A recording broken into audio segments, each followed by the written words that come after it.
Michael. Hello, Michael.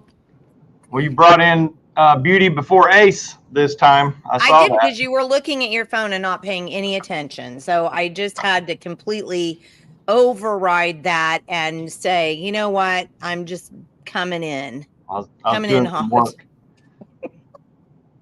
So I was making fun of you earlier of the fact that you have your suit coat on today, your sport coat. Yeah. Well, we're professionals now. I can't be messing around anymore. I can't just be wearing t-shirts. Plus, you always try to outdo me. You look like $1 million, and Karmin always looks like $1 million. So. Yeah. Well, today I'm in my hoodie. Yeah, that's all right. Because you were going to come in, with your sport coat on and make me look bad. So that was what was going to happen there. Well, there we go. We're getting a bigger audience. We got more people tuning in. We have. I gotta look like I know what I'm doing. Well, I think you always look like you know what you're doing most of the time. Yeah, but when you're sitting there, when you're ranting in a t-shirt, you're just giving the other side ammunition. Well, okay. Like we said the other day, you have more confidence, the better you look, right? Yeah. Well, you probably didn't know, I used to work in family business quite a while ago, and sold at a clothing store, men's clothing store, and sold $1,000 suits all the time. So I know I've got a whole closet full of stuff that I don't ever get to wear anymore. So I'll just have to start wearing it on the show. Well, you know what? I think we're going to have to start having some kind of monthly meeting so that you and I can get dressed up. And I'm serious. I mean, that's what we'll do. We'll just start having monthly meeting, and we'll invite people, and we'll, get all dressed up. We'll have a dress code. Hey, there we go. You can't get in without a dress. There we go. We're not going to be replaced by technology. We're still going to do things the old way. Yes, I think that that's a good thing. I do. All right. Well, we have our rope regular, Karmin Greider, on with us this morning, and we're so excited for that. As I think everybody, at least people who watch us, know, I've been involved in the world of dark money here in Oklahoma, financing elections. And unfortunately, as you guys know, Karmin did run in her House district. Okay, hold on a second. House district or Senate district? Good morning. House. Good morning. I always like to just throw you on there when you're least aware. It's great entertainment for people who are watching. It's like, oh, what's going to happen? So surprise. I know. Whoops. So you ran in your House district, and you were the unfortunate. You did not benefit from a great deal of the dark money that was used in your race. No, I did not. Yes. So that did influence you a little bit, didn't it, to start this website? Yes, it did. I ran in 2020 against Gary Mize, and over the 2 campaign cycles, I really learned a lot about the game and how most politicians play it. And so I ran basically against all of that and decided to inform people of how things are really done, the way things really go. And that's what a large inspiration from this website is. I told constituents that I would pull back the curtain on the political landscape. I'd tell them what's what. I'd name names. I'd equip them on how to make good decisions with. Wait, but Karmin, aren't you a Republican? I am. But you can't say hardcore anything bad about anybody. I am disgusted, frankly. How could you say something bad about a fellow Republican? I can't help if it's bad. It's the truth. Yeah. And if the truth happens to line up with things that are not good, that's not on me. Oh, I guess I wasn't aware that truth was an issue in this game. I thought it was more, I guess I wasn't aware that that was actually a factor. Yep, I think you nailed it right there. You know, and we laugh and get snarky all the time, but it's, I mean, seriously, how else do you really have a legitimate discussion about something that is so upendedly wrong in so many ways? I mean, it's almost like you have to snark it because it's terrible. Oh, I got to ask you a question. Okay. So, did you see that I was going to say something really snarky, but I don't think I will. So, did you see that our governor put together a task force to study election integrity in Oklahoma? Did you see that? Mm-hmm. I haven't So, what are you into it yet, but I did hear about that. So, did you see who is on the On the task force? On the task force. I heard a name, but I couldn't recall it. Go ahead and fill me in, though. All of the people that we're worried about in the first place. So our county election officials, our state election officials, I think some representatives and senators were on there. And I was actually asked by a reporter who called me and said, what do you think about this task force? And I said, well, you know what? If the objective was to have the fox guarding the hen house, we did a great job. Yeah, exactly. You know, I think that's the thing. It's insulting. I mean, and I'm sorry, Governor, if you're offended, but it's insulting to just put, you know, all the cronies on a particular task force that's supposed to study what they're doing wrong. So how many people really today, because isn't this what we were talking about initially, right? Karmin, was truth. How many people are legitimately going to come forth and go, I'm doing wrong. I'm at fault here. Right.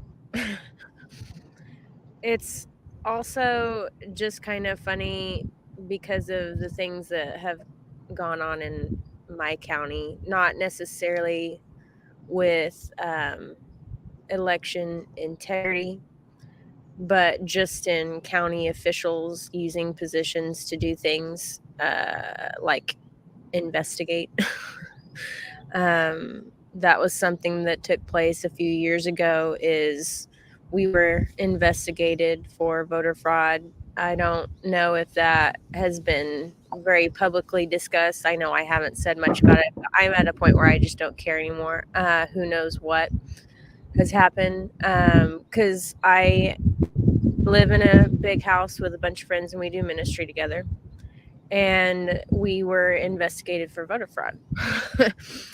And they wrote this lengthy article. I can't remember if it was in the Guthrie page or if it was in the Southwest Ledger. Which is the Southwest Ledger? The Southwest Ledger is part of a communications or media group or whatever that the businesses that the Hillurys have in Oklahoma. And the Hillurys are major donors to a number of candidates. Over 700, almost $1 million spent in Oklahoma elections by the Hillurys. Yeah. And so the Southwest Ledgers out of the Lawton area, which is where they live, and they came out with a number of hit pieces against my friends and I, and this was around 2020, that election. And one of them talks about, how we were investigated for voter fraud. Everything's so bad. We have 1 million people living in our house. I'm exaggerating their exaggeration because it's not true. And 1 million, dang, that's a huge house. I know, right? And then at the end of the article, it says, but no voter fraud was found. Like one of the last lines. That was it. But everything was indictment. No proof, though. And it's just, and that wasn't the only article. I mean, Al Gerhardt came after us with what's his publication? Sooner. Or not? No. We don't. Whatever. Yeah, we don't. It's something. Something. Yeah, and JJ Francis. Something that we don't advertise on our show. That's funny. I'll roll with that. It's so silly. So I don't mind saying it. People go there and, you can have a few laughs. But JJ Francis out of Lawton, he got in on it too, and started coming after us. And wait. Okay, hold on a second. JJ Francis came after you too? Yeah, and on social media and whatnot. When was this? I believe we still have the receipts, but this was around when I was campaigning against Gary Mize in 2020. Ooh, I need that because I'll add that to the article that I'm doing about Ryan Walters and Governor Stitt and JJ Francis. Is that how you pronounce it? That's the way Governor Stitt pronounces it when he goes out and stumps for JJ Francis, who is an employee of the Hillarys. Yeah. Who then Ryan Walters backs up. It's a great story. People will love it. I'm looking forward to that. Mm-hmm. Yeah. But you'll have to send me that info because that's pretty interesting that one of the Hillary employees goes after you before he then runs for Senate. And they're not even in this district. And that's the thing. And when we get to the website portion, I will go more in depth on the in-district influences versus out-of-district influences. But just kind of using that, and JJ Francis is now, I think, the mayor of Elgin or something, or he was, but he was a Democrat just a few years ago, is what I heard. Gosh, you wouldn't know it by his Facebook posts, which were scrubbed after they got out. Well, sure. And I think whoever showed me that did provide evidence, but I can't remember specifically if that was the case or not. So I won't speak to that specifically. But that was just an example of county officials doing that when really they didn't do their job. The people who lived in the house before us were still on the voter rolls. And so they lived in California, but it had showed that they were still registered to vote here. And so it looked like, however many people they wanted to tally, whatever, were voting from there. And so the rumors were that we had this many people living in our house over here. And then the other one was, those all don't live in their house. They're just still registered so that they can vote from there. But the two can't simultaneously exist. We either live there and we vote from there, or we don't, and it's being used as an address. But the people were still on the rolls, so they didn't clean the voter or sanitize the voter rolls. Yeah. That specifically showed that they hadn't done that, and those people hadn't voted for a number of elections. So that is a responsibility on them. They were conveniently using to target us and those county officials, which is funny because I was on the election board. Never was asked a question. Wow. The Logan County Election Board? Yeah. Oh, good. I was an awesome. So I would show up at all of these meetings, no questions whatsoever, and I would do my job, do it kindly, and then all of a sudden we get a tip that we're being investigated, and then we see the article come out. Wow. Yep.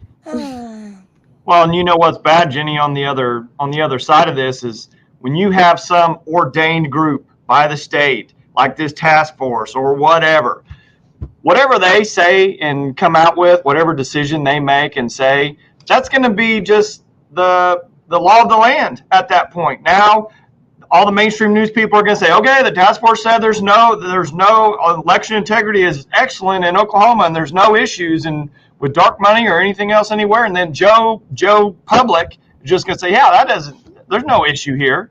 And then it's all said and done. One thing I will say is I think it was a year and a half ago, almost 2 years ago, after the election.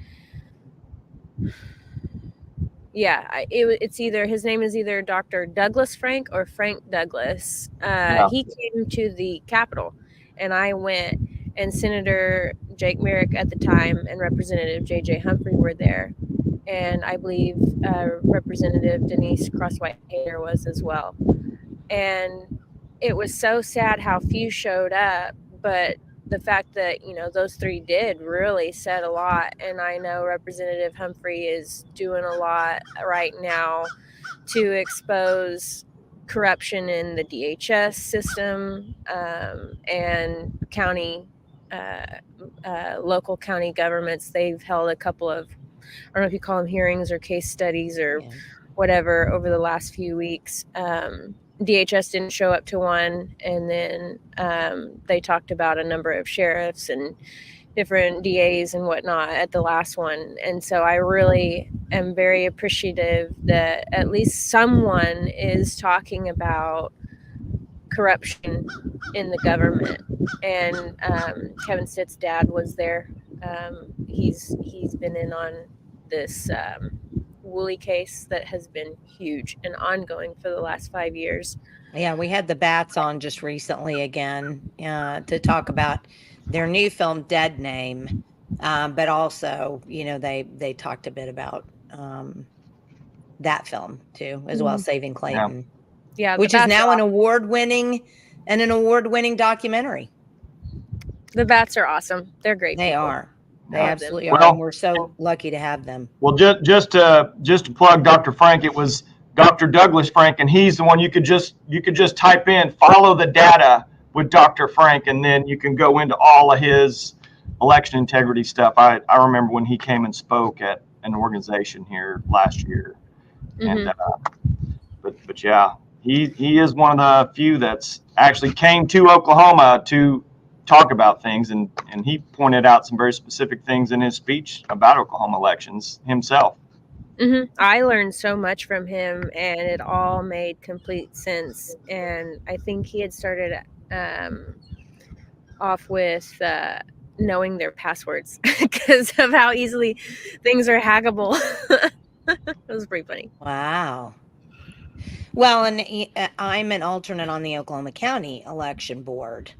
And I think the thing that's bothered me the most, well, there are numerous problems there. And I'm sure they'll be happy to enlighten the task force about that.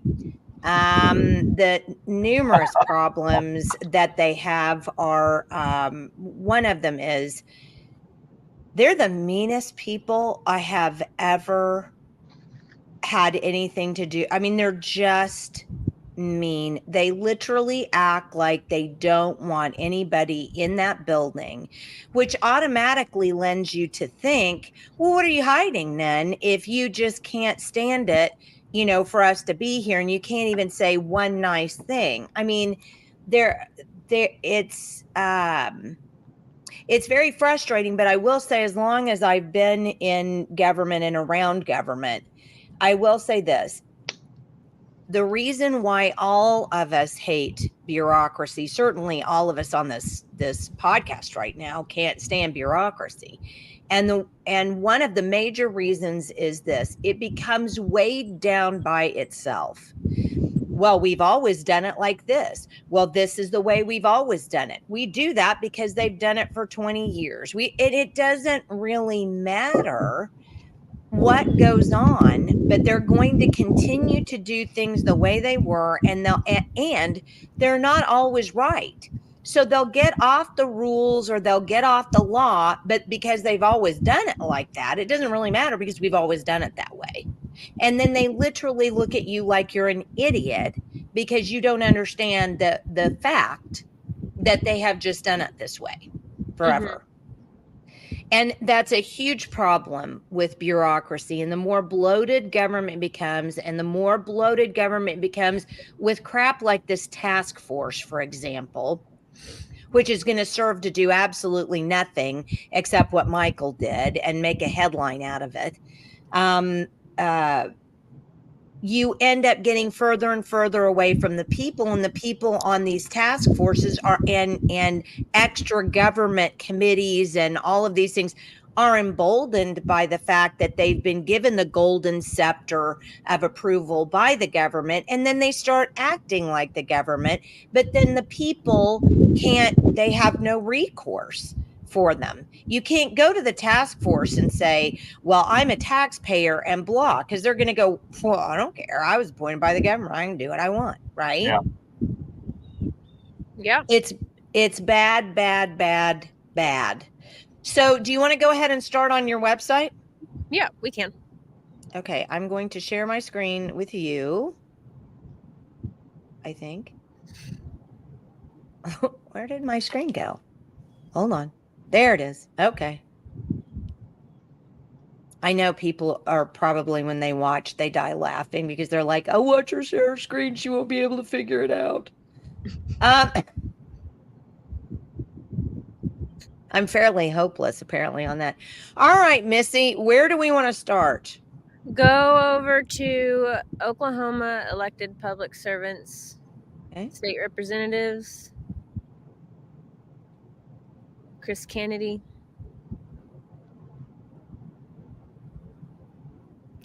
And we can start here. So this is the basic bio portion, and you can, I'm not saying to do this, but you can click on that map and it'll take you to the interactive viewer where you can zoom in and out and see where it is relative to other districts in the whole state of Oklahoma. Nice. But I'll start with the party, obviously Republican, and I am putting those in their party color just for sake of ease.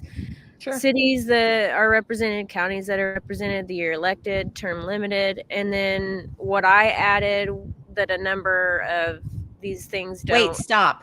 2026? Mm-hmm. Oh, that's right. They have 10-year terms, right? In the House? 12.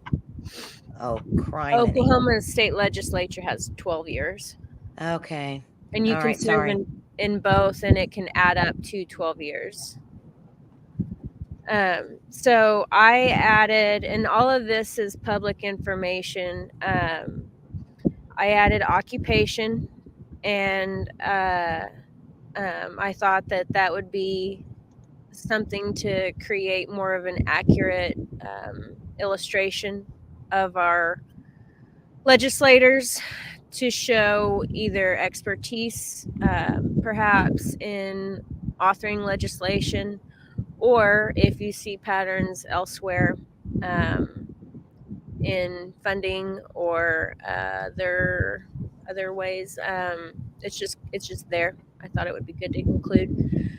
Then you have their typical legislative info. I include their assistant, their legislative page. You can click there, and then I also include their campaign website and their campaign consultants.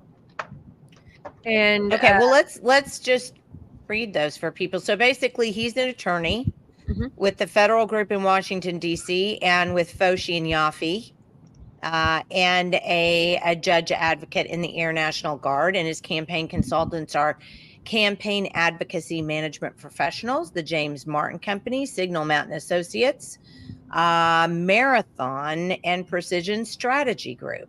He also has, I believe, Majority Designs and AH Strategies. I think that I include that further down. Well, now AH Strategies is no longer. Right. And I don't think that Majority Designs is either.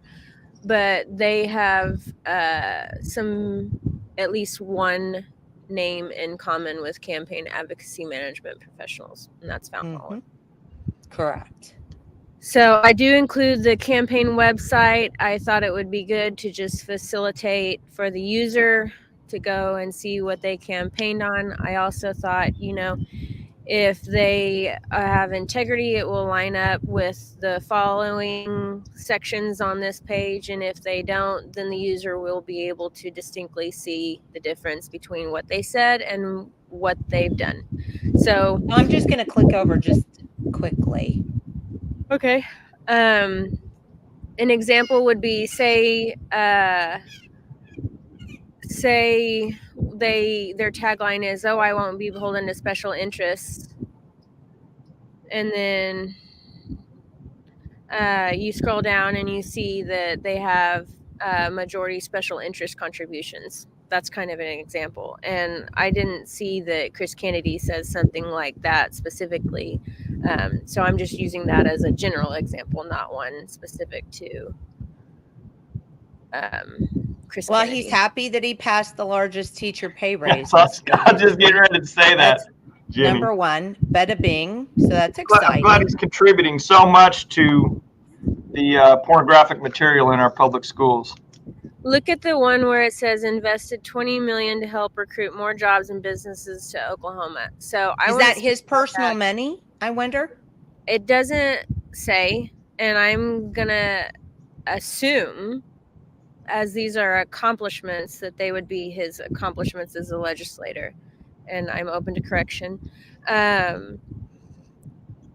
But that is not economic development. That is corporate welfare. Because that in this specific issue has been so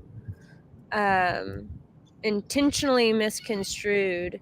It grows government, and it is not an equal treatment of citizens. Why would you pay companies to come in and say they can have this taxpayer money, but these small businesses, these mom and pop stores that have, born and bred Oklahomans, they don't get that. Well, Karmin, I think you don't understand. So I'm happy to enlighten you about that. So according to Governor Stitt, Oklahoma is supposed to be the EVA capital of the world. We're going to get to the point where, we're producing electric vehicles. And so we had Canoe that we paid millions and millions. What was it? $24 million or something of taxpayer funds were given to Canoe. Canoe then goes out of business. They went bankrupt after they got our tax dollars, came back, got an infusion of capital from someplace, came back, and now they've put one vehicle, I think, off the line. Maybe more, I'm not sure. But the point of the matter is, this is about an agenda. And I'm just sorry you can't get on board, Karmin. I mean, we have to use tax dollars to make Oklahoma the biggest and best place in the world. Well, I can't get on board, and I won't get on board because I'm also not a proponent of child slave labor, and and that is about 70% of the cobalt lithium supply chain is produced by child slave labor. I think it's Thomas Massey is bringing something to Congress to attempt to deal with that we are not allowed to use any what are they called, certain resources. What are those resources called?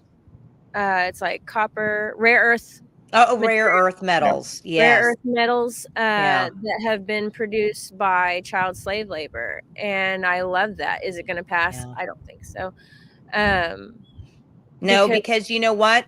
Child slave laborers don't have any money to pay to put in the pockets of the legislators that need to win their campaigns to help them. They don't. And the establishment types clearly don't value children, whether they're in the womb or not.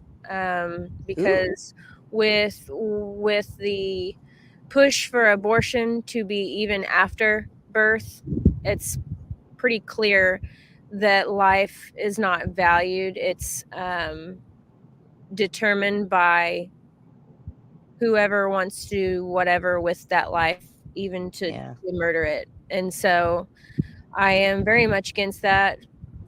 A lot to do with that, and also a lot to do with the fact that our lifeblood in Oklahoma is it's oil and gas, and this. Oh my gosh, Julia made a good point. Every government job requires slave labor until we have voluntary. I saw that. I said, touche. Nice job, Jules. Yeah.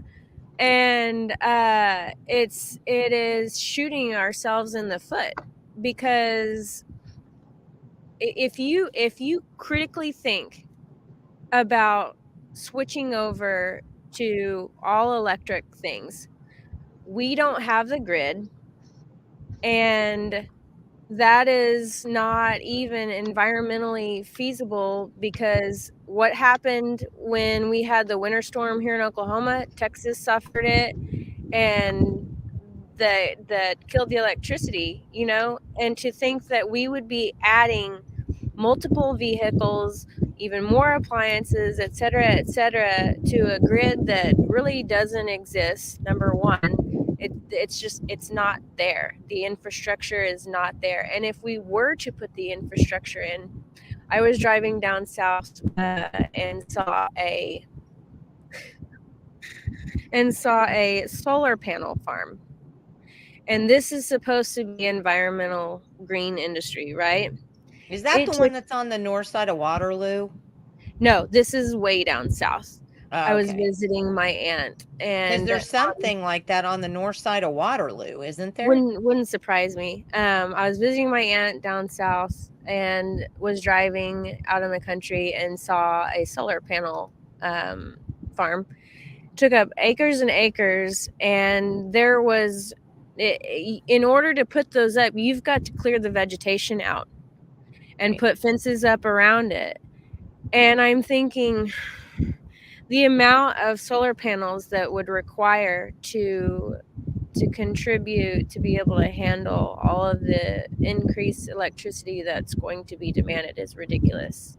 And I know people talk about putting them on homes, which I'm actually a fan of. Like, supplement your energy in your home, put some on your roof if that works. I think that's actually a good idea. But to completely replace with these monstrous solar farms and windmills that when they freeze up, they have to be unfrozen by gas products. It's just funny to me, but not in a way that's like humorous, in a way that it is just so sad that people don't use their critical thinking skills. And yeah, so this actually ties in with some of the other stuff that's on the profile, because conservatism is kind of been shifting, I believe, in the understanding of that ideology. I grew up listening to Rush Limbaugh in the background of driving around with my dad, my aunt, my grandma's. And then as I got older, I started actually listening and loved him. When he passed, that was like a friend had died. Yeah. To him every day, and he was very kind and very friendly, and he knew what he meant to people, which is really neat. But he thoroughly explained conservatism, and he thoroughly taught and educated on the ideology. And what I have seen, especially since his passing, is how the understanding of that ideology has shifted to include things, but not in a real way, because it remains the same. But people who say they're conservative and then they talk about economic development, which is really corporate welfare, that's not conservative. And people who create all of these new agencies, these Republicans who say they're conservative and they're just creating more agencies and more growing government. That's not conservative. But what people nowadays think of conservative, because of how the topics have so changed and how radical the left has gotten, it has brought things more to the middle that otherwise wouldn't have in this regard. Because nowadays conservatism is there's male and there's female. There are these basic things that I are know, true, isn't it weird? and people are labeling them conservatism. And patriotism, that's conservatism, when it's really not. And it's when I was campaigning, what was so sad is I obviously had a list of, I was knocking Republican houses, but it was a dead giveaway. They were the ones that were most patriotic. But what I thought was really neat was, on occasion I would catch some Democrats who were genuine Democrats, and I loved it. And they had flags too. But on the split households where it was a radical one, like, they went after patriotism as a Republican thing, as a conservative thing. And that is just, it's so sad. And so the legislators that we have at our state level, at our congressional level, have basically rebranded the ideology to a more rhino form. And so you get individuals like Josh Burkeen and Thomas Massey and Marjorie Taylor Greene and all of those who are wanting to cut spending, et cetera, et cetera. Jim Jordan, who are more conservative. And then at the state level, you have Tom Gann, you have Warren Hamilton, and in the past, Jason Murphy, and a couple of others, I think Rick West are, but there's really not that many. Now, they're going to hit the main topics like Save Women's Sports and things like that are really hot right now.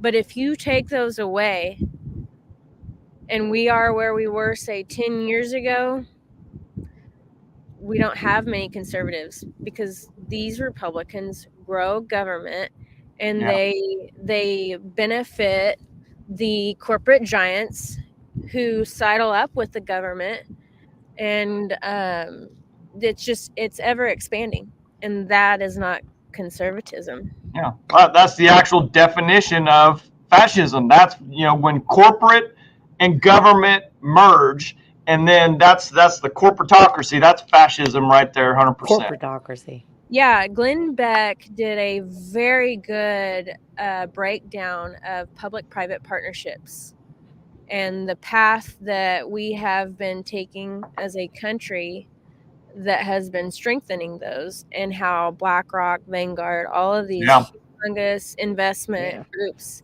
have been contributing to that, and why we are where we are. And you learn about governments in school or what have you. And you do? I mean, you did. She meant you did. She meant past tense, Jenny. I learned a lot from my dad. Well, I was confused. Right. And I do my own research. I even research the authors to check to see what their worldview is. But they talk about oligarchies. And if you look at America, that is what has been taking shape with these big industries like pharma. And I would throw oil in there too. I mean, and I'm friendly to oil, but that is just the state of things. And it's very sad because a lot of even our oil companies, and you'll see down in the profile, are catching this whole woke green climate change and carbon capturing. That's so dumb. Well, let me interrupt you for just 1 second, Karmin. If you want to look this up, I challenge anybody to go look this up. Do you know where all of that carbon credits and green agenda, where the whole thing originated? Enron. Enron started the whole deal back in the 90s to start taking out all their competition. Enron put all those deals in place so they could start taking everybody out. Interesting. Because they had so much money, they could pay for those, but they could control competition by doing the entire carbon credit deal. Is all a scam with Enron. The whole deal started with them. Okay, well, let me change, if you don't mind, let me change tactics, or just not tactics. Anyway, subjects. So down on this list, it says, if you'll notice down here, I've got to move my mouse over here. So you'll notice that right here it says, gave Oklahoma's governor the authority to hire and fire key state agency directors. Do you see that? Mm-hmm. Okay. So what's the matter with a state agency, with a governor controlling committees and state agency heads? That's the fourth branch of government, is our alphabet agencies. And it was never intended to be that. And I do believe that it is a function of the executive office. And so what I saw in the Trump administration is obviously that's who was obstructing his agenda. And they believe that they were hashtag resisting, which they were. And that is not their place to do that. They carry out the authority of the executive branch, and I do believe that that should be the case. If they are a function of that branch, then they should be beholden to the executive. And so I think that is a better idea, because what you get if not, or were all of those Obama holdovers, like what's his name, the FBI director, the CIA, all of those guys who were sabotaging Donald Trump, and he couldn't do anything about it, you know? But see, it's a double-edged sword to me on that one, you know, Sure. Karmin, because what we have right now is a governor where if you don't, you know, if you do something and he doesn't like that, he just gets rid of you. I mean, we saw the healthcare authority, for example. He, you know, he's had a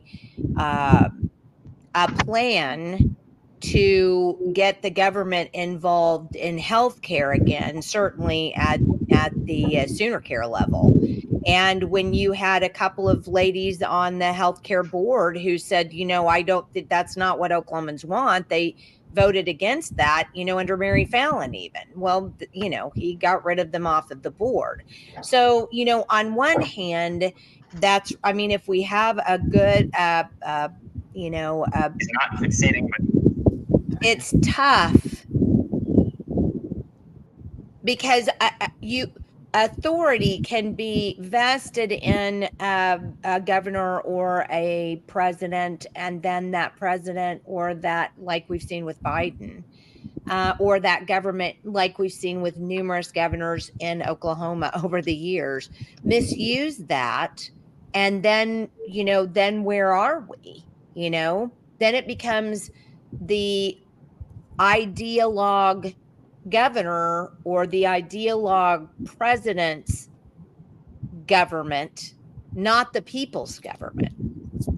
Yeah. And, you know, so that's kind of, you know, that's well, a trick. And frankly, that is a number of things with our government. I mean, you can take the executive order function and apply the same thing. It is, many of the functions of government are a double-edged sword depending on who is in power, and that has always been the case.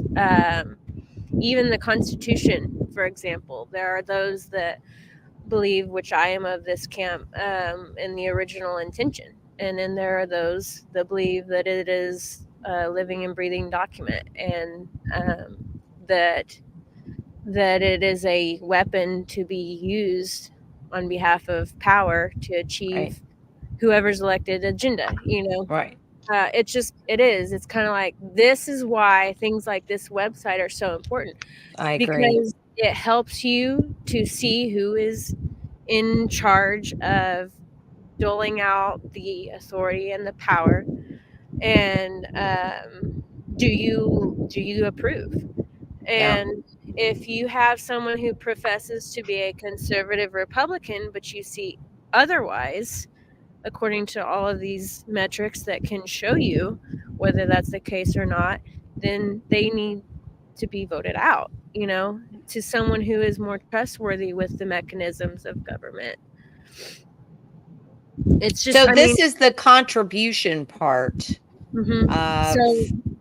So here's contributions, and I added this pie chart just to give a basic idea of what a candidate's contributions factor or what factors into a candidate's total contributions. And it says excluding candidate committee transfers. So we did not include rollover money from previous campaigns. That's what candidate committee transfers were, because that would create a redundancy of donations, and it inflates the number. So we were striving for obviously accuracy and integrity, and believe this is the first chart to show like that overall thing. So you see on the ethics, they categorize in business, Indian tribe, individual, non-itemized, other candidate committees, PACs, political parties, and self. So non-itemized, what is allowable are cash donations up to $50 that you don't have to record. But what is very interesting is I saw some non-itemized as so far as much up to $800. And so we factor that one in, and the non-itemized, you don't know who it's coming from or where they're at.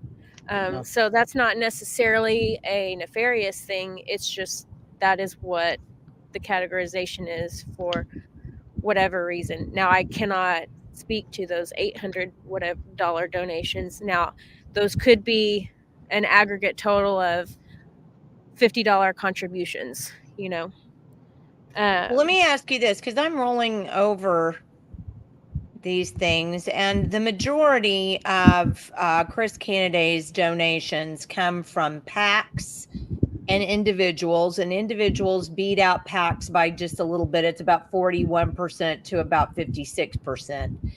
But here's the thing that's astonishing to me. This is a state representative, right?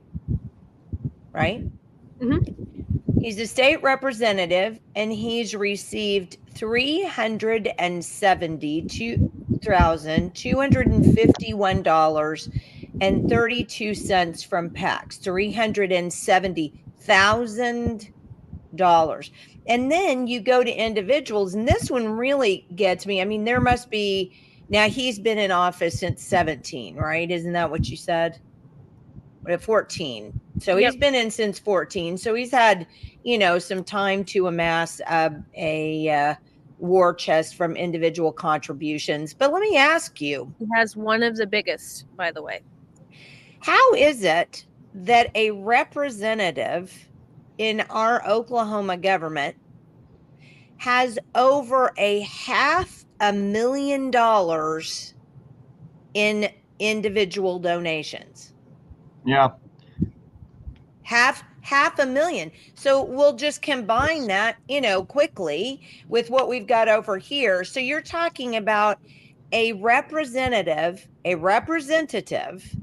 in Oklahoma that has almost $1 million has received. Can you still see me? Yeah. Yes. I'm going to pull up my handy dandy tool, and we'll tell you the actual number, because like I said, I just find that astounding. Well, I mean, all three of us know. I mean, it's pretty tough just to raise in these local campaigns $20,000, $30,000, $40,000. Wait a minute. I thought you got like $1 million in your school board race, didn't you, Michael? Well, I raised a ton. I raised a ton of money, Jenny, like one of the most record-breaking raises ever. And I mean, we raised $35,000. And I mean, that was like record-breaking. Okay, so I have the number up. This pie chart that you're looking at Mm-hmm. excludes the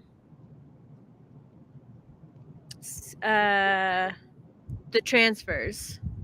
Okay, so Chris Kennedy's total contributions through October 15th are 1.5 million. That's what he's got Wow. in his check. And that's Wow. one of the largest. Now, are those transfers, Karmin? Are those coming from other other campaigns, like donating their funds to him, or his what's the definition of those transfers? Those transfers are his own previous campaigns. Okay. So they can roll over. So I had $12 left after I ran in 2020, and I rolled that over to my 2022 campaign. They amass, and certain ones do. He's one of them. And you'll be able to see why as we go down and you look at expenditures. You'll be able to see what these legislators are amassing. Now, there's 1, 2, 3, 4,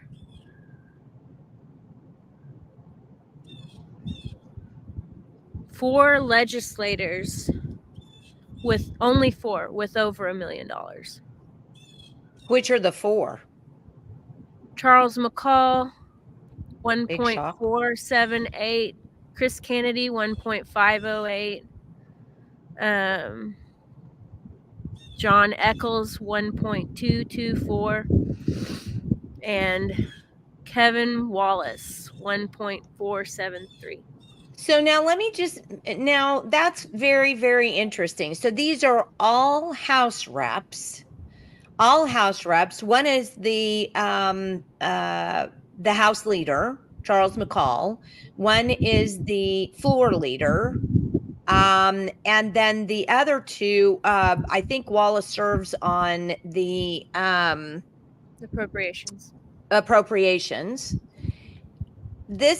So basically our leadership in the House has millions of dollars in their coffers. Exactly. The leadership does. Pay to play. Quite interesting. That's pay to play right there, Jenny. So go ahead and scroll down and there'll be some tie-ins. I'm not glossing over what you said, just tying some things in. So what you're looking at now is the special interest versus individual.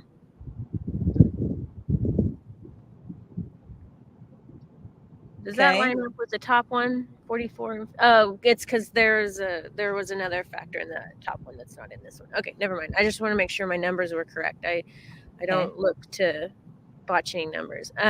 So then right here are the industries that are contributing. So you look at that navy blue, mother of pearl, where it says special interest in the pie chart above. So scroll up real quick. That navy blue. This is regarding that portion. This next chart is regarding so that portion. Goes to this. These are the industries that contribute to that blue part. And the biggest one are unions. Well, right? So I believe that in that are teachers unions. I think I included those in unions and not education, but I believe I'm going to switch that around. Some of my people have shared, because we talk about these things, and it's kind of like, because when they come in, they don't have a classification. And so I'm using certain sources to most accurately classify them. And one is the government thing. And they get really specific. But because there are so many, I had to break it down to the most fundamental. This was interesting. A very large pie here that's just unknown. Right. And so what that is I researched every single contributing entity through certain classifications and also just like online stuff, through government websites, whatnot. And there were some where you couldn't tell what they were, whether it was like nonprofit and they had similar names to some others. So those Well, are the still, I think it's pretty telling that you've got unions here, almost $100,000 from unions. Mm-hmm. So almost 100,000. Little over almost 60,000 from healthcare industry, and a little almost 70,000 from the energy sector. So, you could look at that and say, I mean, this guy gets money from, everybody and their dog, quite apparently. There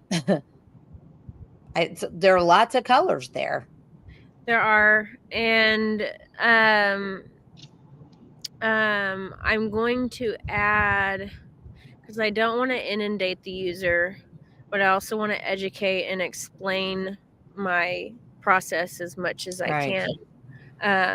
What technically comprises those, and because I'm looking at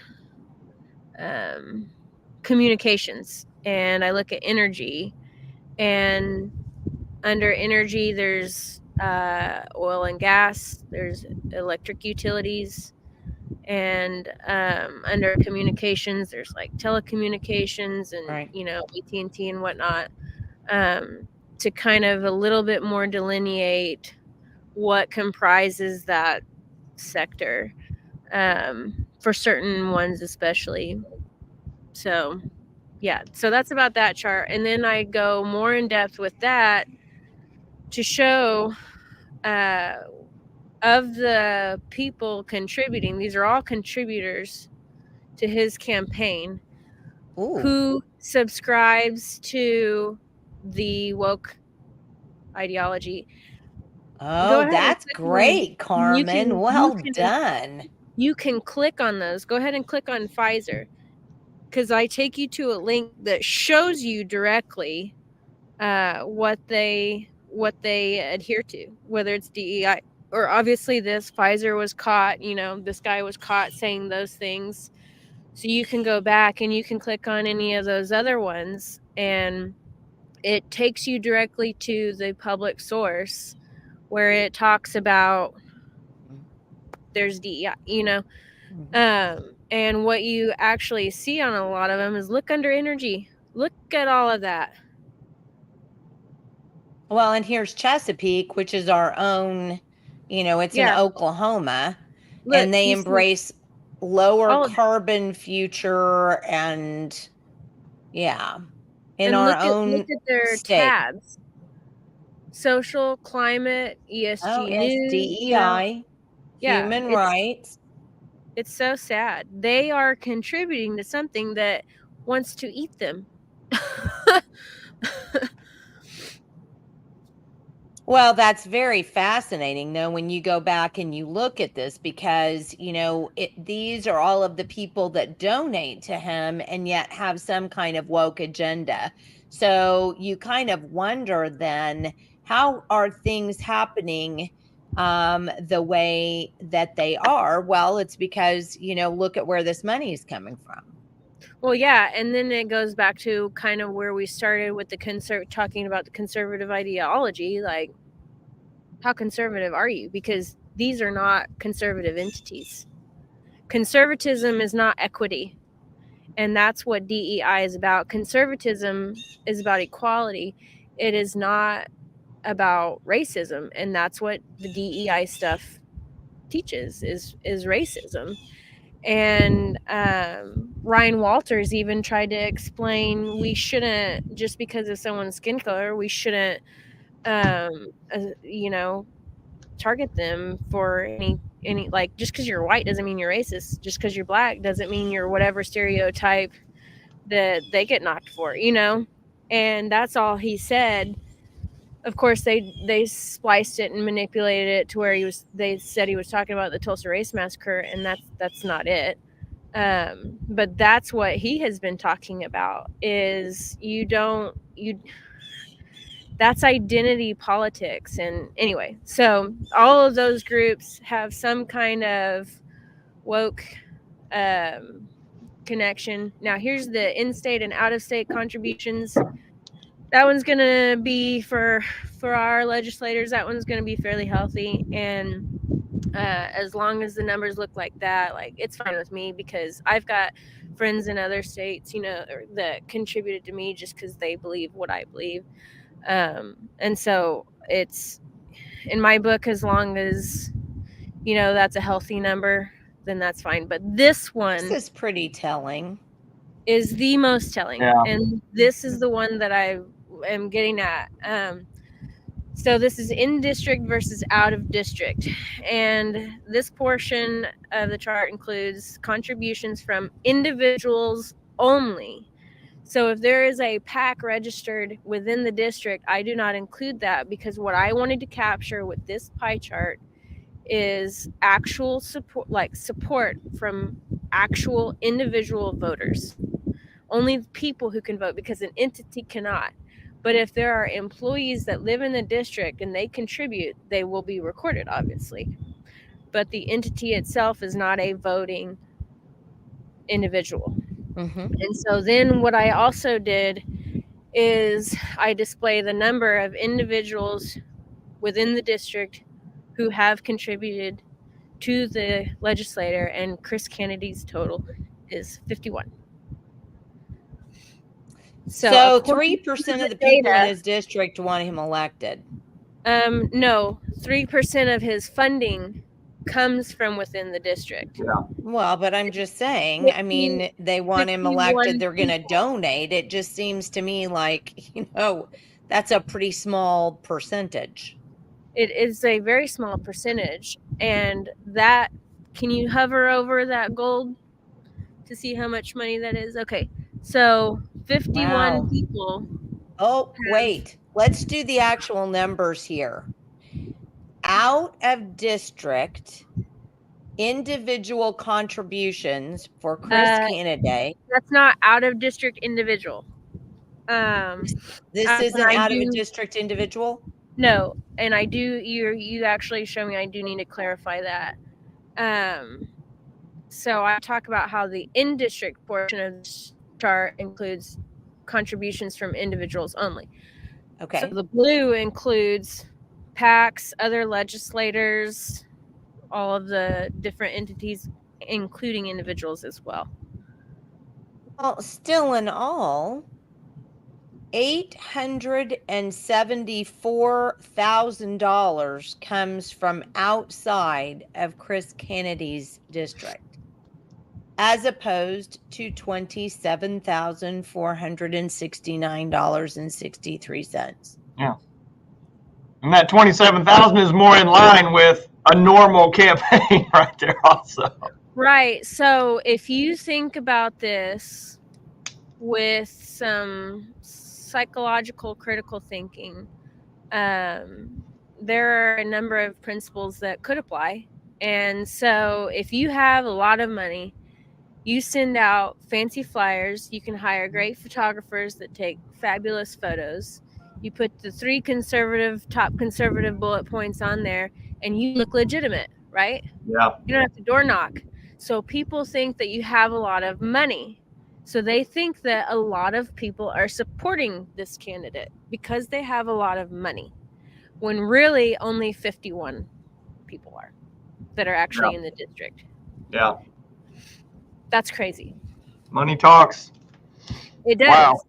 And but it goes back to the dark money thing. Yeah, though, Karmin. It speaks to the dark money thing to 100%. I'm gonna put this comment up from Julia again. And not a tennis racket. I haven't even gotten to the portion where that legitimately applies. Well, let's go down then. Yeah, it's coming. So these are expenditures. Now remember, they can roll over, they amass, well, at least some of them do, actually a number of them do, but Chris Kennedy is one of the top 4. Under these, now let me stop you just quickly. So all of these are coming from ethics reports that are filed by Chris Kennedy's campaigns. Yes. So his total that are spent, and I they don't necessarily classify them, but I did that for sake of users ease and understanding.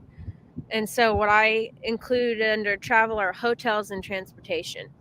And his total is obviously 21,368. Go ahead and click on the little circle down at the next one. That's the breakdown of the hotels. Now, all of the pictures that you see of the places, like hotels and restaurants, those are actual places that he's been. And so this is the Hilton Hawaiian Village, Waikiki Beach Resort, Honolulu, Hawaii. So how is he campaigning in Hawaii? It's a good question. They also hold legislative But conferences. why? And if you go to the one before that, did you see that fancy hotel in the picture before that? In Salt Lake City. Yeah, that's a beautiful hotel, isn't it? Anyway, go ahead and click on the third one. Yeah, so this is just more of a breakdown of hotels, and keep going to the next one. And these are all links. Those are all linked to the hotel website, so you can go and see the fancy pictures yourself. Now, this is fun spent on transportation, and you can go to the next one, and it does a breakdown of what types of transportation he's used. There's a limo in there. How cool is that? Oh, the high life. Well, when you got almost $1 million in your campaign account. Exactly. Okay, so you can go ahead and go down to the restaurants and liquor and click the next one. That's obviously Mahogany in Oklahoma City. Click the little circle or the arrow. Yep. That's a list of the restaurants. You can click on any of those and it'll take you to the website. Go ahead and click on the next one. Down and here? It's just, no, the other arrow on the red one. And it's just more lists. Yeah, there's some Salt Lake City restaurants in there. Now go on to the green one. Now here is where Julia's comment could apply. This, and I had to do a screen recorder video and scroll through them because there were so many I didn't know how to post it other than this, and it's 47 seconds worth of scrolling. But Chris Kennedy's total funds that he has contributed to other candidates, other races, which are other districts, is $256,442.32. And obviously you can pause that at any time and see what campaigns those were that he has contributed to. But that is right there one of the most, I tell people about that, and it's just one of the most jaw-dropping to them, because why are sitting legislators influencing other district races? They don't live in those districts, so who is actually choosing our candidates? Who's interesting too. I had to keep looking over here. Julia says the rest of us have campaign contribution limits. That's actually true. But that's a good point, though, that she brings up. So somebody will have to catch me up, make sure I'm saying this correctly. But the new campaign contribution limits from the Ethics Commission for individual donors, I believe, is $3,700. And I think, I think it was 3,000. No, they bumped it up this year. Wow. They actually bumped it up. But again, I know it's in the 3 range, but I don't remember if it's 30. They bumped it up to 35 or to 37. But the point still remains. Chris Kennedy had out of district individual contributions, right? You said you didn't include PACs in there. Or was it PACs too? Remember when we went up here and we were looking at, yeah. That includes PACs, that includes other candidate committees. Okay, it does include PACs. Okay, Yeah, because I will put a note up there to explain that. I realize that needs to be explained as you're sharing with me. So because here's the thing. So I went back up here. So special interest donations versus individual donations. So you had 503. I'm still trying to work this out in my head, right? You had $503,000 that were donated by individual donors when the individual donors were only allowed to pay $3,000. Actually, 2,900 previously, up to now. That's what their limit was, and 2,700 a few years ago. Yeah, and so if you're married, your spouse could put in 2,900, and you could put in 2,900, but that's it. You're limited. You can't give any more as an individual. Period. So stop and think about that. So that's from individual donors. Yet when we come down here and we look at do you see where I'm going with this? Out of district versus in district donors. And then that's a lot of money. That's a lot of people, especially when we know, that there are campaign contribution limits. And it's interesting. We could go over and look at, so at the top of this one, Sherry Conley, Jay Stiegel, Avery Fricks, Judd Strom, Jim Grigo, Nicole Miller, Jack Beal, Tammy Townley, Randy Randleman, Trey Caldwell, Robert Manger, Marilyn Stark, Tony Hassenbach, and Stan May. So that's just in this one area right there. Now, also understand those are multiple campaign cycles. So there, I believe, is still a limit for how much a candidate committee can give, and you have certain periods which that starts over. So he's not giving multiple maxed out donations during one period. I've seen he seems to be doing it the right way. However, what I have also seen is you can give from your candidate committee and you can give personally. Now, I haven't seen many of them do both, because if you don't have to spend your own personal money, why would you? Which is, explains the hotels and all of that stuff.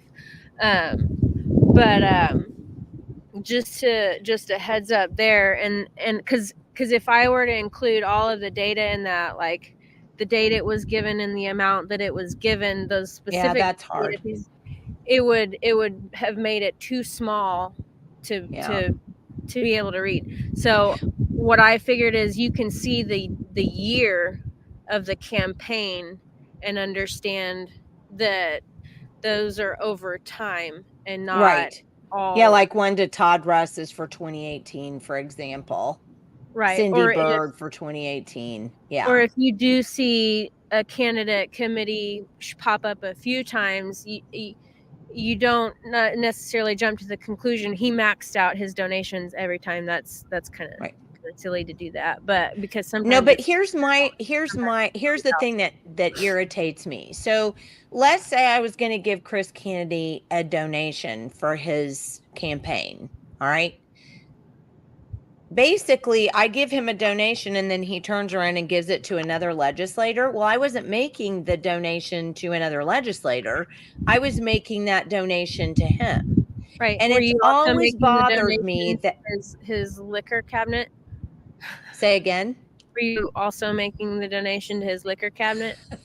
Well, and that's a point too. I mean, now if legislators go out of town for I don't know, some CPAC or whatever, I mean, that's a legitimate expense. I mean, And if there was some kind of a legislative meeting in Hawaii, I mean, it's a legitimate expense that can be charged to their account according to ethics.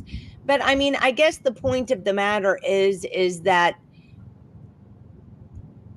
Well, you don't. I'll tell you this, because you're right, are everything. and these are legal expenditures, but you don't see every legislator going to these places. You don't, for sure. like, But not every Warren legislator Hamilton, has almost $1 he's million not- bank his account expenditures either. don't look like that. Warren Hamilton's expenditures don't look like that. Tom Gann's don't look like that. There's a number of them that don't look like that. J.J. Humphries doesn't look like that, you know? So it's like, I thought about as I was putting them up there, well, these are technically, you know, ethical. So I'm non-discriminatory in what I'm including. Every profile is going to include these. But if they don't like it, then they should either not do it, or they should have no problem explaining, hey, this was a conference and okay? Because there's nothing, like, I don't put any kind of malicious description to it. I am just literally reposting what is already public. And the reader can interpret it however he or she wants to, based on whatever criteria he or she wants to use. And I try to include as much of that picture as possible. And that's kind of what I said is at the very beginning is, I'm just posting the truth. Whether you think it's bad or not, that's on you. Right. I wouldn't. So it looks like you've got political consultants under here. Mm-hmm. The fund spent on consultants, this is his total for all of them. And you can go to the next little dot or the arrow, and so that is the total that he has spent on the particular group right there since 2014. Yes. And I think his I think some of those are in there, because the ethics reporting dates back to either 15 or 14. And so I think his did start when it started. So I went ahead and lumped those three together because they just happen to have the same principles involved with them. And then you can go on to the next one and it just lists the other. But those are crazy amounts of consulting. Now, I had a consultant my first campaign, and that was silly. And so my second time, I didn't use one, and you would not believe the amount of money that I saved. Because they're paying $5,000 or whatever for a mailer, and I was keeping mine at just under $3,000 most times. But of course, you know, they charge what they do for their expertise and efforts, which I can get that. You do have to earn some money, obviously. But I don't think of marathon. What is marathon? It's not the oil and gas marathon. There was 3 types of marathons that popped up in my research. There was the consulting agency, there was the oil and gas, and then there was one that I couldn't figure out what it was. It was just marathon. And that was a contributing entity. But not all consultants have the reps that some of them do. So I won't knock all of them or any specific one of them, at least not yet. But what they are figuring out on the national stage is that consultants get paid no matter what. And obviously in 2022, the Republican wave that was supposed to exist did not. And I started seeing tweets about Ronna McDaniel's ties and blah, blah, you know, all these different people who are rhinos. And people are starting to think that these Republican consultants who get paid regardless of wins or losses are scuttling campaigns intentionally. So I think that's a great conversation starter that took place last year that needs to take place, is to figure out the actual role of consultants and their necessity and their power. Well, and don't forget that it like- wasn't until the Republican Party stopped, helping candidates themselves.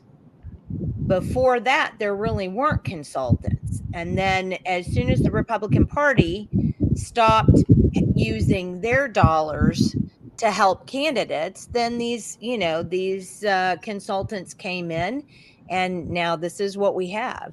But then look at the amount of lobbyist gifts received. That's quite a chunk of change. Yeah, and now when I was campaigning, I took the lobbyist pledge and the special interest pledge my second time. The first time I had took contributions from HPR. Can't remember if I got one from OK2A or if I got one from OakPack. I think I got one from OakPack. But the second time around, I went ahead and I took the special interest in the lobbyist pledge, not because I didn't like HPR or OakPack or anything, but just because I wanted to keep it simple. That I am 100% funded by individual contributions. Right. And so Which lobbyist guaranteed that, gifts, considering how this works, you wouldn't get elected. right, lobbyist gifts, those are, lunches and dinners that they take people out, and depending on how you feel about that, because there are good legislators and they go out with, Don Spencer. And Don Spencer is a liberty guy. He's an advocate. And so that one doesn't, I'm not concerned about, him. But some of these others are very concerning. And there's a name that's interesting that, happens to it's shared. Pat Hall. He's an interesting guy. I see what you're doing there, Jenny. Well, I'm just pointing out OCPA gets around. And depending on, which groups that you like, you'll be able to determine, does this candidate go out with people I like or not? So this isn't just necessarily like an indictment against going out with lobbyists, as it is like, what do you think about it? This is for you to consume and make your decisions accordingly. If you're okay with that, then fine. And if you're and okay, I think this was the head of OSSBA, the Oklahoma State School Boards Association, in 2015. So, what's also you can do with this? I have a friend who's really good at it. He can put a timeline together of votes and meals and lobbyists. It's pretty cool. Yep. All right, we're running out of time, so let's talk about this conservative rating here. Okay, so that one on that side is the Oklahoma Constitution scorecard. That is Ron McWhorter, Steve Bias, and isn't there a third name of the Oklahoma Constitution? I believe that started in the 70s. They know conservatism. Yes, they do. When they pick out their bills, they do not discriminate when it comes to that economic development. And in fact, that is those ones that grow government is what knocks a lot of these legislators down. And you'll get to see kind of in a selection of bills that I chose and provided some commentary on, you will get to see the votes and some thoughts on them. And then the one on the right is the newly minted grassroots scorecard, and they did a number of bills. And what people need to understand is the majority of bills are not the radical anti-leftist bills that are pro-science, like male and female, those kinds of things that are hot topics and front and center right now. There's maybe 5 of those, or maybe 6. And so the majority of the bills are in some way, shape, or form meant to expand or limit government. And here in Oklahoma, it is ever expanding, and you do that through the budget, appropriations, money, whatever, increasing taxes, and that's what gets so many of our Republican legislators. And these two entities don't just go for the trendy topics right now. They apply actual conservative principles, and these scores need to ignite a conversation, not to necessarily change the measure so that they reflect a curve, but that these legislators need to adjust their votes if they say that they are conservative to being more conservative. And quite frankly, they don't have as much time to devote to reading bills, and that's how they get these bloated spending bills passed. Is they sneak them through there at the end. They jam them in there, they sneak them through, and don't and they understand that people want to get out of there. Like, I know the games, and they do, and so that's what knocks their scores down of people who are out there actually fighting on these controversial topics. Nowadays, conservatism has been kind of re-imaged to include economic development, and it is not. So yes, correct. Just to explain those scores and being lower. So right here I do a little bit more in depth of some of the bills that believe were major indicators of this last session, and you can click on the title and the bill number. It'll take you to it. The actual, and then under bill votes, candidate, yes, it'll take you to where it says that. So if you click on, and when it lines up with conservatism, I made it the color red. If it doesn't, then it doesn't. I just kind of ease over. Okay, well, this one we're gonna have fisticuffs over. Is that conservative? That one is one that kind of it falls where it falls with people. Well, no, I mean, I'm going to argue with you there, because we're talking about legitimate conservative principles, and we either have them or we don't. And conservative principles aren't taking people's tax dollars and giving them to private schools. Because if you don't want to take public tax dollars and give them to a private organization like Canoe, you sure as heck don't want to do that for a school, which then now is going to be a government-owned private school. So what I believe and what I talked with, and this was my take on it, because I do agree with you, is that if you do not have a child going to public school, you have a child that is homeschooling, then why are you even paying those taxes? And that's always been, but that's the thing people don't get. And that's the thing we've got to absolutely, this is the hill that we have to die on. Being conservative isn't saying, well, my school that my tax dollars pay for sucks, so you have to give me more money to go to a private school of my choice. You have to direct my tax dollars to a private. That's not conservative. Conservative is, I don't want to use that. You can't tax me. Right. It's, I choose where I pay for my kid to go to school. And correct. And so that's what I'm trying to communicate in that one. And just kind of how they labeled it was a credit. And I disagree with that. However, sorry, I didn't mean to derail us, because again, we're getting you're long. Totally fine. So elimination of franchise tax I would say, yeah, that's a conservative vote. Any tax we can get rid of is a better day. I like what you've done here. I mean, it's just these are great to just see.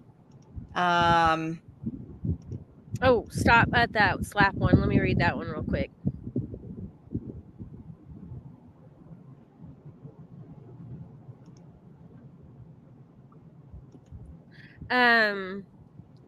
The slap protections. Look at that one. Okay. And I'll read it out loud. The speaker attempted to gut Oklahoma's SLAPP Act, which refers to the strategic lawsuit against public participation. And that's legislation or laws that aim to protect individuals or organizations from meritless lawsuits intended to stifle free speech or public participation. Fortunately, OCPA helped the governor catch on to what was going on and vetoed it, but look who voted yes. And that is an increasingly But he's an attorney. right that is infringed upon as our free speech.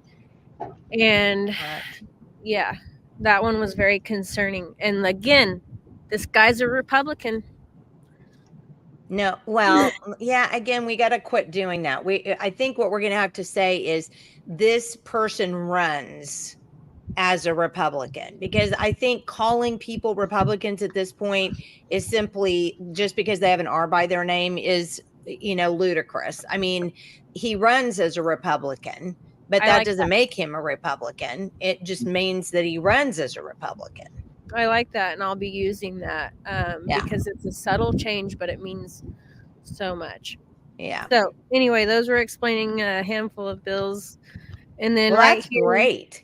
Yeah, here are the measures he authored in the 58th legislature, and then over on the other side is the measures passed. So what you'll see is there's ones in red and there's ones in navy blue. The navy blue ones are what you call shell bills. And those aren't necessarily bad. They can be used. Yeah, they can be. Purposes. They can be placeholders, but they can also be appeasements. And you can, this one constituent, a veteran, says, "Hey, would you? We really need, better veterans care or whatever." And this guy can say, "Oh yeah, I've got a bill on that." He gets the guy's vote. The guy thinks he's special. He's done something. He spoke to his legislator. You get all the psychological and emotional points and his vote, and you don't have to do a thing. So if you click on one of those navy blue ones, go ahead and do that. I can't. Oh, there's one. Okay, maybe one just didn't work, but it's just a title. Karmin, this must be taking you, I mean, literally, this must be all you do all day. It is. And I took a break after I got it up. And I got sick for about a week. Because of stress from spending all of your time doing this. But I'll be jumping back in it pretty soon. Go ahead, and there's one I would like to show you if I have just a few minutes. Okay. Chris Kennedy's the only one that I have fully done, and then all the ones that you see that are coming soon, I will be putting up in the very, very near future. Go ahead and go to the state judges. I include a flow chart, and then I loved this. This was great. Thank you. And then this is awesome. This is you can find here, and I cite it at the oscn.net. This is a paraphrased excerpt from that. And then I list the Supreme Court justices, and I have banners for the ones who are up for retention. If you click on any of those, I have their profiles up, and you'll see what counties, when they're appointed, and by what governor, when their retention election is, what they're registered as. And this is awesome. Don Spencer's wanting to work on making the judge's position a partisan election, because Well, that in school boards, I mean, it we have basically said is. that, our organization has said that from almost nearly the beginning, is that when you have offices that have no partisan designation, it's a Marxist trap, essentially, Well, because, you have distinct worldviews, and yes, especially when it comes to the parties. Now, even within parties, you have more specific worldviews. But as I was saying earlier, the originalists, versus the living and breathing, and the Democrats tend to be on the living and breathing side of things, and the Republicans tend to be on the originalist side of things. Now, there are tend. Now, there are those who are obviously never Trumpers, and the different ones. But anyway, so if you click on one of them again, there's some other things that I included, and this is to help paint a picture of the judge's worldview and their application of the Constitution of Oklahoma underneath, not necessarily underneath our United States Constitution, but kind of like that. But I think this is important. You have registered as a Democrat. Okay, Mhm. she's a district judge, right? I mean, Supreme Court justice. I don't have Supreme. the district judges up yet, Okay, but I will. I will be doing Supreme this. Court judge. I Um, mean, good night. You get to see their memberships. There's contact information, their hometown, where they got their bachelor's, where they got their JD, and I include previous service, just to like I said, to paint a picture of who is presiding over Oklahoma. So what I will be adding in the near future is I will be picking out certain decisions that they've made, and including the entire document. You'll be able to click on that and read it. But for the quick user is a summary and then their decision on it. Have you included under Mark Wayne Mullen his challenge to the Teamster to fight him MMA style? No, but what I Yeah, intend to do down the road, once I get the basics, the fundamentals of the profiles, is I will be adding like media about them. And so, so go ahead and click on headlines. This is the last thing I want to show. Okay. This is a section where, like Drudge Report did, where he would include headlines. And I don't know what happened, if he's still in charge of it, or if he sold it or what, but it's not the same as it was 7 years ago. And sometimes he would title, and then you would click on it, and then the headline would be what the headline would be.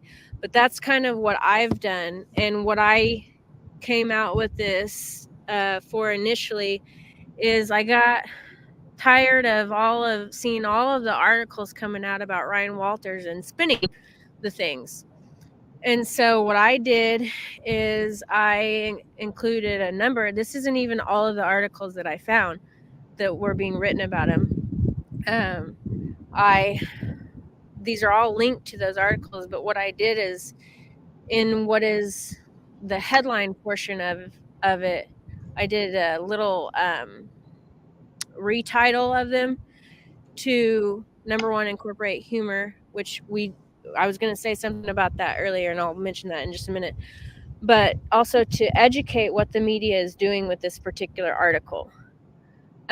So if you go back, I'll give you an example with Mark McBride. It's one of my favorite ones. So these boxes, no, go back to the headlines. Okay. These boxes go down. It's going to be on the left side where it says Mark McBride. Scroll back up. the second box down on the left. Scroll down a little bit more. Don't click on them yet. Scroll up, sorry. To where you have that, okay, right there. So right there it says, Mark McBride thinks that Ryan Walters was elected because of straight party line voting, but he actually got 10,826 more votes than Kevin Stitt. So that doesn't really make sense. In this article, whatever it's about, there was one line where he said, oh yeah, I think Ryan Walters got elected because of straight party line voting. And I started laughing because I knew that Ryan Walters got at least 10,000 more votes than Kevin Stitt. So that didn't make sense. So just to show how, and Rush Limbaugh used this too, you highlight absurdity with absurdity. And I really incorporate a lot of humor into these titles to do exactly that. And when you kind of make fun of something, not necessarily maliciously, but it shows that people who take themselves so seriously and think that they're so important really are not. And when their intimidation and their politicizing of things causes fear in people to not make fun of them, that's when we have lost a significant amount of power. And Jerry Seinfeld has even talked about that, where he doesn't do comedy tours at college campuses anymore because everybody gets so offended, and the importance of comedy and things. And so to help keep that check on a balance of power, and that's why you have those political cartoons and whatnot. But anyway, so underneath that says relevant connection 2022 election results. The relevant connections are either links or photographs to help make sense of either what I'm saying in my title or to blow the media out of the water for the spin that it's giving. And right there, Mark McBride is really going after Ryan Walters. Could it be because he's received $15,000 from teachers union? And then it shows the donations from the teachers unions, And then over there, how Oklahoma's school superintendent became the left's top target. That was kind of a spin because of what the actual title was. I include under relevant connection 1, TPS's report card, which is sad. And then number 2. They're all sad, actually, most of them anyway. Yeah, former superintendent Gist total compensation. She was the highest paid superintendent with one of the worst report cards. And they are saying that he's going after her because of her race and that he is targeting public schools because of their minority.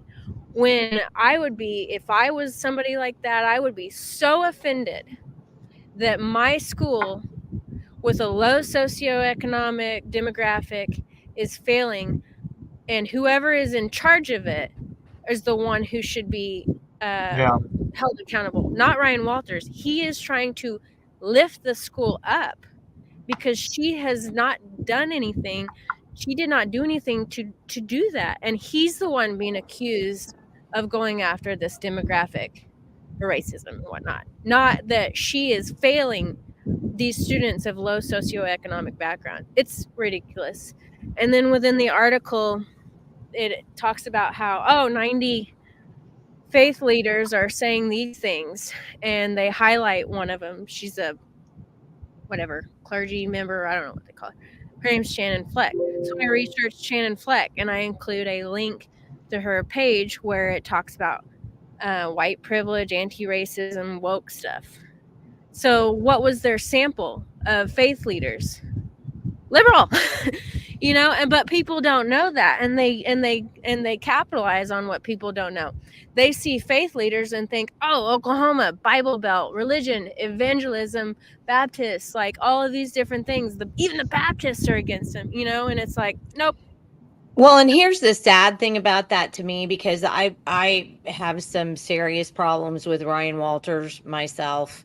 And what happens is when you have the lefty media that's coming out and demonizing a person like that, it's very hard for somebody like me who just wants to write an honest article about what's actually going on to get anything out there. Because what these things do, what these articles tend to do, is it makes many Republicans, just throw their weight behind the person, in this case Superintendent Walters, more fully. So then they become more and more blind to what might not be good that's going on in the background, because now they're in defense mode, and I'm going to defend this guy, I'm going to defend this guy. Well, but you have to have a balanced view of any elected official, whether they go out and say the right things or not. Sometimes they go out and say the right things because other things are going on in the background that they don't want to be seen. So, I mean, and it's a very old tactic. It's called do something to make the left hand not know what the right hand is doing. So, in my personal perspective, you have to be fairly careful about that, because is the left wing media going ape crap over Walters? Absolutely they are, and you have to be very careful and pick apart those articles and do what you said. But then on the other hand, you can't dig in and say just because the left is demonizing him, everything he does is right. Yeah. Well, right, and I agree with you in that, and because what he and every elected public servant needs is genuine accountability. Correct. And demonizing and all of the things that the media is doing to him is not that. They are seeking to usurp the will of the people. And I can tell you the will of the people is also not any kind of corruption. And so for you and what you are doing, that is a very healthy and necessary thing. And this isn't anything to prevent that. It is literally just showing the media. And there's going to be a time where I will do this page, redo this page, and it'll be just it's not going to be limited to this topic. But this was something that I saw that was so egregious against the media, against one man, and some of the things of what he's doing, that I decided to use it as an education tool. Yeah. And I can tell you, I looked at Ryan Walters' finances, and they're pretty good, just for that matter. But it, like I said, it doesn't mean that I know everything that's going on behind the scenes and all of that. That's not what I'm getting at. I do want to show you something, and this is probably the funniest one of all.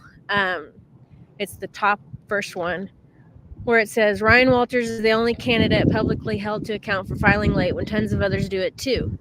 And underneath that is the relevant connection that says see every sitting legislator, and I have screenshots of all of them, and just scroll them all. No, that's funny.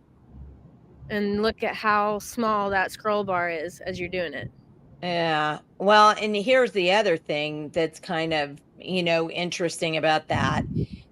With my work in dark money and ethics rules and that kind of stuff, to me, this is nonsense, because what you're doing by worrying about this kind of stuff here and spending so much time on this, you're not paying attention to the millions upon millions, hundreds of millions of dollars that are coming into, well, let's say tens of millions of dollars that are coming into Oklahoma from out of state through 501c4 organizations that are being used to turn elections from people that, people in the district wouldn't vote that way if there weren't these, millions of dollars coming into these elections from outside 501c4 organizations. Yeah, So, and you're exactly right. And that is to show you how ridiculous it is.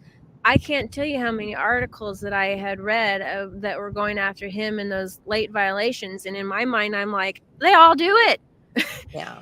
It is almost a standard practice. I was even told if you file late, they won't be able to see your reports, which is a good tactic.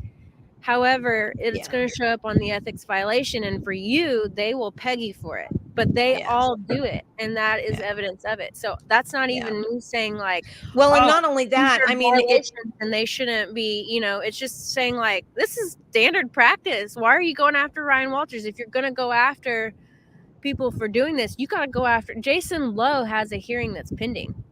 Yeah.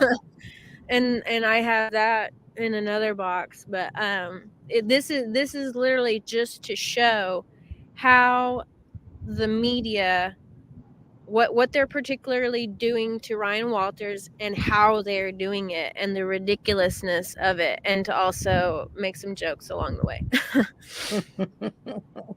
Well, Karmin, honestly, this is an amazing website. You have just really done, I mean,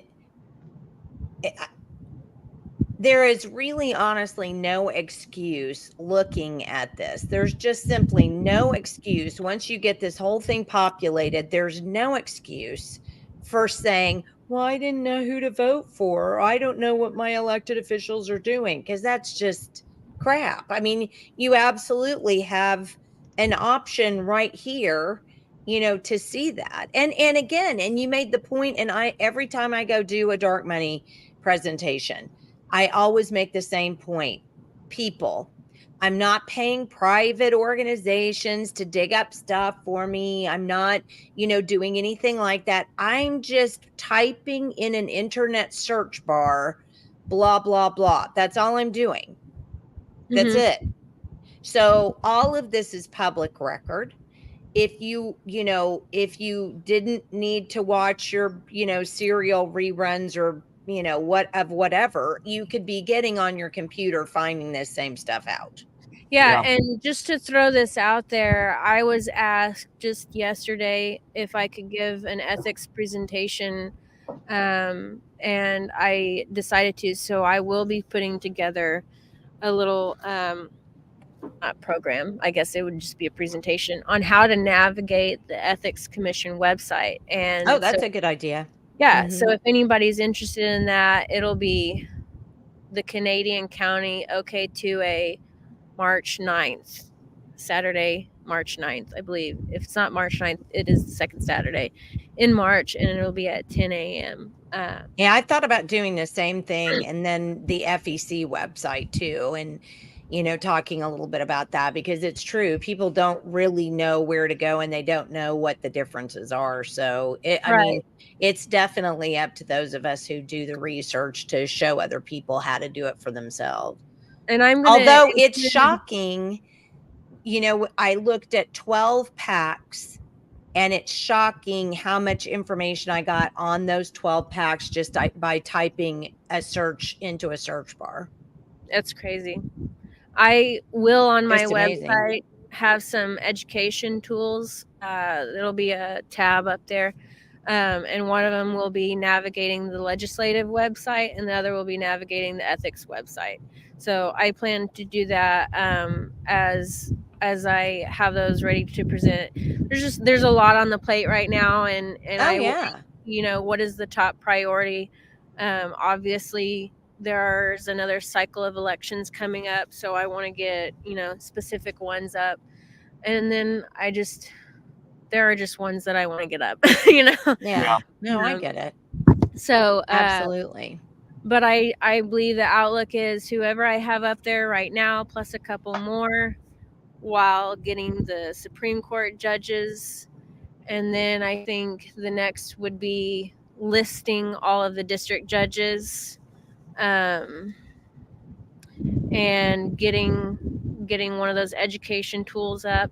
I think that's kind of what it looks like over the next few months, just to give you guys a short timeline of updates on the website. So yeah. Well, it's phenomenal. I mean, you have done just really honestly yeoman's work, and just it's super helpful. And I think the more we get this out there so that people can see what this is, I mean, the better off we're going to be. So I'm not sure I put it on the sidebar of our website, but since I'm going to be putting up some stuff today, I will get this up on the sidebar of our website, maybe even at the top portion of the website on the front page, so people can look at it, because it's just super important. But beyond that, Karmin, who were we talking to? Oh, it was Sherry Conley, Michael, remember? And Sherry was talking about the breakdown of how many people vote in Oklahoma, and you and I were both just like, we couldn't keep our mouths closed. Yeah. I think maybe about 3% of the district showed up for 31's runoff. There's like 30-something thousand, and it was around 3,000 that showed up. and less And people if we showed up to can't, the runoff than did the primary. It's sad. yeah, I mean, until we can get people to decide that they're going to vote. And here's the thing I really object to. I mean, I object just strenuously to the idea that I'm not going to vote. I mean, I object to that strenuously, because we could, my goodness, if people would just pay attention and vote, things would be eternally different. I mean, they would be so much different. But I think the thing that really bothers me is the people who do this. Well, I voted for president. I did. I voted for president. Okay, well, so you voted for president. I mean, what about that? Now your property taxes are going to go up 10% over the next 5 years because of the school bond that you let them pass that they didn't really need. That's now going to affect your property for the Yeah. next 5 years. And what about the city councilman that next time something comes up and it's your city councilman is going to force a mask on you Yeah. and make you have to wear a mask, or have to make you, shut down your business in the town. And yet we're not worried about that. But, hey, we've got presidents sewn up. Well, and that's where our county party needs to engage, is in the education of the voters and the outreach of the voters. And I know when Kyle Brown and I were in Logan County's administration or the leadership, that's what we did, is we did a lot of education on topics, and we had a network where we could communicate with. And Bob Donahue as vice chair maintained that while I was, and because I didn't run the second time I was running for office. And we had a well-oiled educational machine up here in Logan County, and that's continuing in the various ways that it is, because what's really awesome up here is we have such strong and seasoned, experienced activists, just because of the history in House District 31. Obviously, like Jason Murphy in his 12 years, who was the epitome of a grassroots candidate, and all of the door knocking, that he did. It's like, I don't know if there's been 2 years that have gone by where somebody hasn't door knocked. They're pretty used to that here. And so that is the standard that is expected up here in Logan County, and that is the standard that the grassroots up here is upholding.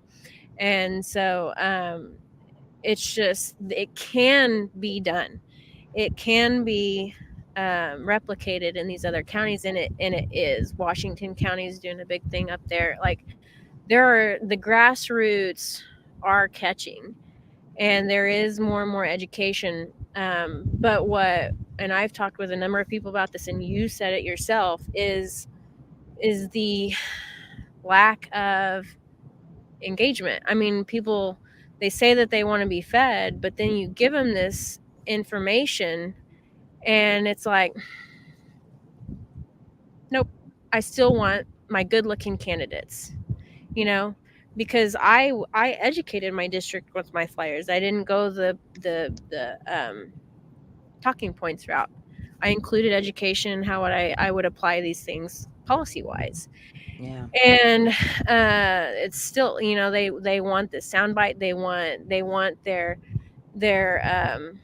psychological biases reinforced, and they don't want to have much responsibility. They want somebody else to do that. And that's how we've gotten to where we are. And it hasn't changed yet. Like I said, less people showed up to our runoff than did our primary. And I put out so much material to not just educate on what I'm going to do, but to refute all of these accusations and lies where I had proof, evidence, receipts, like, Right. money and all of that, and less people showed up. So my hope is that a tool like this website will give you all of the information that you could want if you want it, and there is no more a non-excuse for making ill-informed decisions. And that is the thing, is we've got to put these standards out there so that people are faced with the decision: do I uphold my duty as a believing voter and citizen, or do I abdicate that to someone who is not the authority to do so. And that is, I believe, what we're moving into is a time of without excuse. And that is a very dangerous time, because you can no longer sit on the fence. And we do not have, we don't have that luxury anymore, because they are coming after our security and our comfortability. I mean, look at the toll roads that are going into.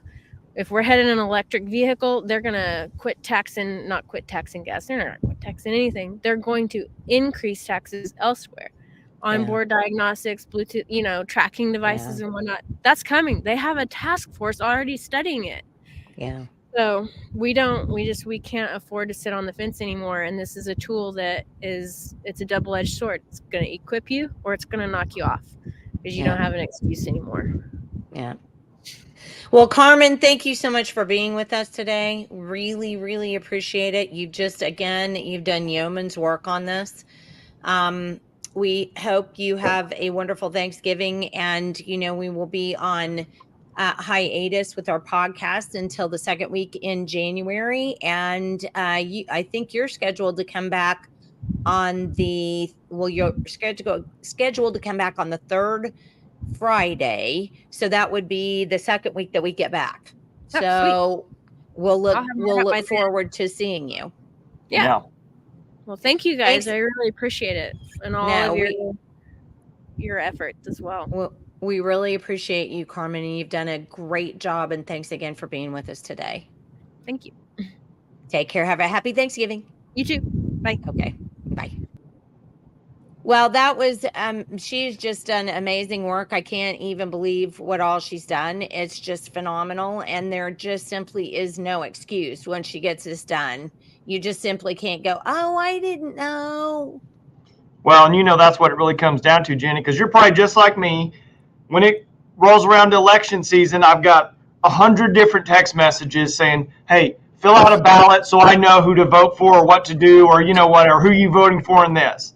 It's more like, and I was never that person before, but now that I went through the whole political cycle, but you see people, they don't want to get into all the nitty gritty. They don't want to get into all the detail. And that's the best part of Karmin's entire website is you see just that summary level, the information you need to see, which most importantly is this person actually being supported in the district that they're running in, or is all their money coming from outside? And I mean, I think that is just absolutely phenomenal. And I can't wait to just every single time someone calls me in the future, I'll just bring up Karmin's website, text them the person that they're asking about today. Yeah, and say, here you go.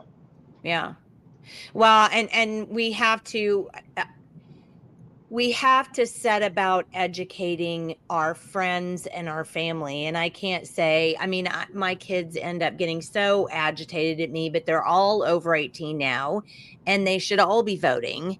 And, I'm just constantly, did you go vote today? Did you go vote today? Well, and it's just, I know that there's a big frustration right now. People say, well, I don't want to vote because what difference does it make if I vote or not? The machine's not going to count it, blah, blah, blah. Yeah. Okay. Let me make this point, and then we've got to get off of here because we're so long today. But then again, I guess it's our last live one until January. So what the heck? But is this the last live one?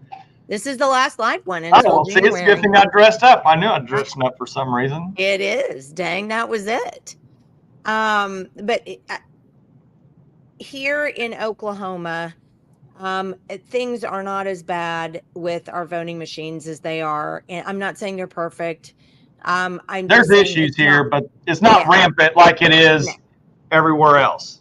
No, certainly not back east and Michigan and all those other places, Arizona, whatever. Yeah. But the point of the matter is, do you know that that election night, you are able to go and witness what happens at your county election board? I know that I don't see people when I go. I'm the only one in there. So it's super easy for somebody to go, oh, hair on fire. This is all happening. Well, I'm just not voting anymore. But then people don't go and show up and find out exactly what's going on. And that's the real problem. So, we have to stop playing this game of so-and-so said and find out what's going on yourself. Don't leave it to somebody else to do that. I mean, you need to do that. And you need to make sure that other people are voting and that they are exercising their right, because I guarantee you, again, I'll say it again this week, I'm reading Eric Metaxas' book on Bonhoeffer, Dietrich Bonhoeffer in Germany during World War II. And we have so many similarities to what was going on there that we do even now here in America. And we've got to pay attention to what's going on. There's just no way around it. Yeah. Well, and I want to reiterate just real quick, one other part that we just kind of hit for a second and then went through but that part on Karmin's website where she shows the affiliated corporations with like ESG and DEI and how important that was great. That was awesome. Well, I'm going to give you just a real personal little quick example. A friend of mine, okay, so under the financial services, JP Morgan was listed under there. A real good friend of mine, 2 years ago, he worked at the big corporate private bank for JP Morgan. So we're talking like New York City, okay? Wall Street guy. He was on a Saturday, he was with some friends in a bar. He made kind of an off-color comment. Well, another coworker, a younger girl that just kind of started there, was at that location also. She heard his comment. She was offended. This is not on company time. This has nothing to do with the company. He was there. He made a comment. She was there. She heard it. She went in first thing Monday morning and said, this is a comment this guy made. No, you're not going to tell me this. I can't hear this. He was fired the next day. He was fired the next day for whatever. No. And this is a good Christian, regular Christian guy. He's moved to Texas now. But this is, I'm telling you, it is rampant in these bigger corporations. And they're serious about it, Jenny. They don't mess around. This was not on company time, nothing to do with that. This girl comes in and says, I'm not comfortable with this guy. This is the comment he made when I heard him at a bar, and they let him go, just like that. Just like that. So it may not happen to that extent here yet, but it will. It will infiltrate and penetrate in these companies like Chesapeake or whoever it's going to be. But don't overlook that DEI and ESG stuff, because that is real deal. Oh gosh, I hate to end it. Can we do something hopeful to end for? Well, sure. I think it's well, I think we just have to keep applauding Karmin and try to get her any type of resources and plug her as much as possible, because the more we can know about every single one of these people that are supposed, they're supposed to be representing us, then the faster we can expose them and get them out of office. Because that's what it really comes down to is, I think if enough people are upset and say, hey, this guy he received 99% of his money from outside our district, but it looks like he's, so special. I think people, that'll come to light. Yeah. So, well, and Julia's right too. I mean, one of the things that we have to do is take responsibility, like you and I talk about all the time. Yeah. We have to take responsibility for ourselves, and don't buy the car that's the smart car. Don't buy the television that's the smart TV. Or if you do, disconnect that part. Don't use these things that are going to come back and track you or come back and do those things. And well, and Julie also. Well, you saw, I didn't tell Jenny, you can be proud of me because I didn't chime in when Karmin was talking about EVs, because you know how I feel about that. And I'd go off for an hour just on those EVs by myself. Yeah. No, I mean, I don't even, we could do a whole show just you and me ranting about about EVs and, it's about control. There's no doubt about it. It's about control. Absolutely. Just sick to death of it. All right, bud. Well, thank you for being on with me today and for looking so dapper. I mean, I'm telling you. You look awesome. Hashtag dress up. Hashtag. Yeah. Okay, everybody, thanks for being with us. We really appreciate you being with us. Make sure you look at Karmin's website. Yeah. Make sure you go to our website, www.rope2.org, and see what all is on there, and then donate. We have a great donate page. We're happy to take any donations that we have regular expenses, and I mean, we still have to pay the regular expenses. So, please do that. We also have a Patreon account. If you'd like to go to our Patreon account, it's just Reclaim Oklahoma Parent Empowerment. Look it up and you can find it. And we will be rerunning some of our earlier videos during our live hiatus. So any of the time that if you haven't seen any of our earlier videos and you're going to be kind of programmed to tune in at this time, it'll be great for you. You won't see something, more than likely, you won't see something you've seen already. So thank you again. Any final words, Michael, other than happy Thanksgiving, everybody? Yeah, happy Thanksgiving. As always, we need to take responsibility. No one is coming to save us. No President Trump, no Governor Stitt, no one is coming to save us. We have to do it ourselves. Amen. All right. Thanks again. We'll see you on the second week of January. All right. Take care.